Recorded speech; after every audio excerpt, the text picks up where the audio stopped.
ओम शांति। अंतमति सो गति करार। अंत में जैसी स्थिति होती है, स्मृति होती है, उसी अनुसार ही भविष्य जन्म होता है। दुनिया में भी आध्यात्मिकता और पुनर्जन्म के सिद्धांत पर विश्वास करने वाले लोग इस बात को मानते हैं, परंतु अंत में हमारी मति अच्छी रहे इसका यथार्थ मार्ग नहीं समझ पाते, जिससे दिन प्रतिदिन मति भ्रष्ट ही होती जाती और भविष्य जन्म भी पतन की ओर ही जाता है। अभी संगम युग बाप ने यथार्थ ज्ञान देकर बताया कि अंत में तुम्हारी बुद्धि में एक बाप और एक परम धाम घर ही याद रहे।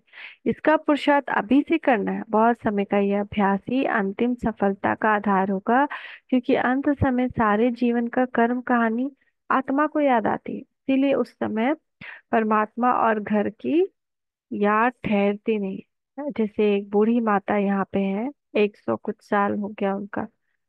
ओ, इतना बाबा बाबा किया, अब उनको कुछ याद नहीं, सिर्फ बाबा याद है। बस बाबा ही निकलता है।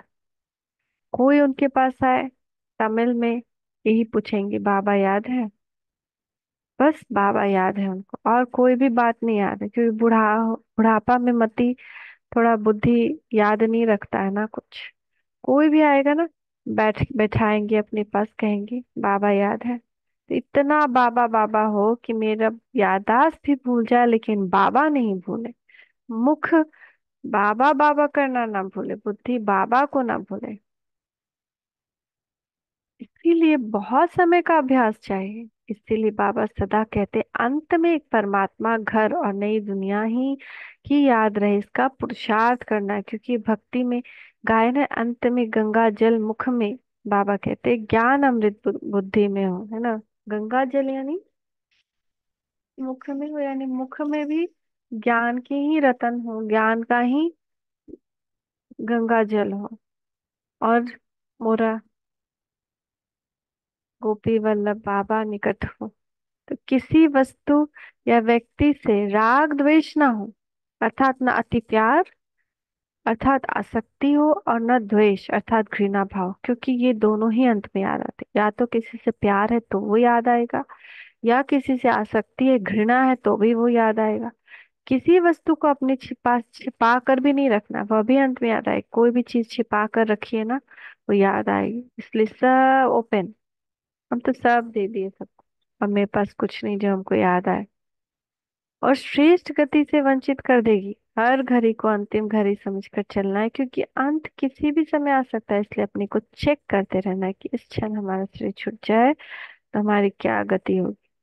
अभी इतनी हलचल में नहीं आओ, जब होने वाला होगा तो अव्यक्त स्थिति में स्थित रहने वालों को स्वयं ही आवाज आएगा, टचिंग होगी, सूक्ष्म संकल्प होगा, ताल पहुंचेगी या ट्रंक कॉल होगा।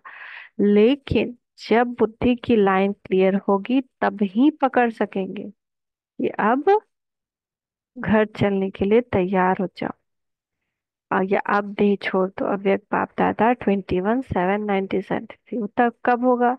जब सुबह से शाम तक कोई और बात बुद्धि में नहीं आ रही, क्योंकि योग के समय भी कोई अगर याद आ रहा तो अभी मेरी आसक्ति उससे है, उसको जलाना है, हटाना है।